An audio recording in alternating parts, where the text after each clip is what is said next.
Tiếp theo là món thứ 10 dành cho Giáng sinh. 10. Sốt Cranberry sauce. Giới thiệu món ăn. Món sốt chua ngọt, có màu đỏ tươi đẹp mắt, giúp cân bằng vị béo ngậy của các món thịt nướng. Cách làm: chuẩn bị nguyên liệu: quả nam Việt Quất tươi, cranberry 300g, nước cam tươi 150ml, đường 150g, điều chỉnh theo khẩu vị, vỏ cam, nạo nhỏ 1 muỗng cà phê, gia vị không cần. Các bước thực hiện: trộn quả nam Việt Quất, đường, nước cam và vỏ cam trong một chiếc nồi nhỏ, đun sôi hỗn hợp, sau đó giảm lửa nhỏ và ninh.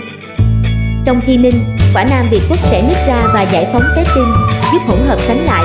Tiếp tục ninh trong khoảng 10-15 phút cho đến khi sốt đạt độ sệt mong muốn. Tắt bếp và để sốt nguội hoàn toàn. Sốt sẽ đặc lại hơn khi nguội.